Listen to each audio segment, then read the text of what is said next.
ऐसा क्यों होता है कि जितना भी फाइन डाइन रेस्टोरेंट हो उसका टेस्ट उतना ही एवरेज होता है और उसकी क्वांटिटी इतनी होती है कि आपका पेट भी नहीं भरता। इस बात से मेरा हरगिज ये मतलब नहीं है कि हर फाइन डाइन ऐसा होता है। अपनी स्टफ चिकन की सीरीज में आज मैं आप लोगों की रिकमेंडेशन पर पहुंच गया आर्केडियन कैफे। मेन्यू से सबसे पहले सेलेक्ट किया स्टफ्ड बटर चिकन जो कि 2170 रुपीज का था और एपेटाइजर में ये स्टफ चिकन बाइट्स ऑर्डर की विच वॉज फॉर 1200 रुपीज। ऐसी फाइन डाइन जगहों का ये फायदा है कि they serve you with some complimentary items. So Arcadian gave me 4 pieces of freshly baked garlic breads with their garlic butter और ये इतनी मजे की थी कि मेरा दिल कर रहा था कि मैं इन लोगों से एक और मांग लूं। इसके बाद हमारी स्टफ चीजी बाइट्स आ गई और इनमें स्टफिंग जो थी वो सिर्फ चीज की थी और ऊपर कुछ आई थिंक हर्ब्स वगैरह थे। साथ में ये वाली एक सॉस आती है, I don't know the name of it, but ये काफी मजेदार लग रही थी। अच्छा, अब चीज इसके अंदर सिर्फ नाम की नहीं थी, यानी प्रॉपर चीज थी। अगर आप इसको प्रेस करेंगे तो चीज नीचे से गिरना शुरू हो जाएगी, इतनी एटलीस्ट क्वांटिटी इन्होंने डाली हुई थी। लेकिन जब इसे टेस्ट किया तो इसका टेस्ट मुझे बहुत फीका लगा क्योंकि सिर्फ चीज का टेस्ट आ रहा था, किसी किस्म के स्पाइसेस इसके अंदर एडेड नहीं थे। यहाँ तक कि नमक भी मुझे इतना खास फील नहीं हो रहा था इसमें। लेकिन ये जो साथ सॉस देते हैं, अगर आप इसके साथ खाएंगे तो आपको प्रॉपर एक टेस्ट आएगा। लेकिन अब इस सॉस का भी एक मसला है। वो मसला ये है कि अगर तो ये ज्यादा डिप हो गई है ना तो ये बहुत वियर्ड टेस्ट देगा। लिहाजा आपने सिर्फ इसको टच करना है डिप के साथ और फिर आपने इसको टेस्ट करना है तो आपको मजा आएगा। And here comes the stuff chicken. इसके फर्स्ट इंप्रेशन से ही मुझे पता लग गया था कि ये कोई डिफरेंट चीज है, बिकॉज मैंने अभी तक जितने भी स्टफ चिकन ट्राई किए हैं उसके साथ पाइनएप्पल सॉस और स्पिनच सॉस होती है। ये वाहिद थे जो एक व्हाइट सॉस दे रहे थे and no pineapple sauce with it. जब ट्राई करने के लिए मैंने कट लगाया तो कट लगाते लगाते रह गया क्योंकि ये बहुत हार्ड मुझे फील हो रहा था। आप लोग देख सकते हैं क्लिप में अपने सामने। यहाँ तक कि I had to use the knife to cut it. अब इसमें चीज की क्वांटिटी जब मैंने देखी तो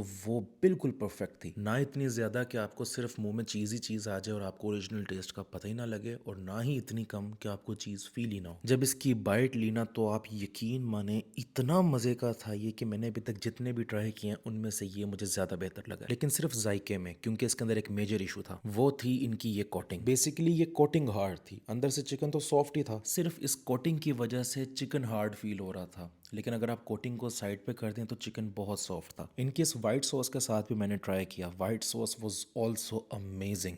बहुत कमाल का टेक्सचर था इसका और बहुत ही कमाल टेस्ट था। और मैश पोटैटो, ओ हो, this was one of the best mash potato I ever tried. Drinks में I ordered their electric lemonade और इसमें इन्होंने मिक्स बेरीज इस्तेमाल की हुई थी जो कि मुझे बहुत पसंद है। सो आई लव दिस ड्रिंक। और सेकंड ड्रिंक की थी एप्पल मिंट। इसकी फर्स्ट सिप ली तो ये बिल्कुल नॉन फिजी थी, किसी किस्म की इसके अंदर वो कार्बन डाइऑक्साइड नहीं थी। लेकिन जो इसका जायका था वो मुझे बहुत पसंद आया क्योंकि इसके अंदर रियल ग्रीन एप्पल्स इस्तेमाल थे, फ्लेवर्ड नहीं था ये देखें इसके छिलके एप्पल के। ये रहा final bill. Please let me know कि मैं नेक्स्ट किसका स्टफ चिकन ट्राई करूँ। Thank you so much.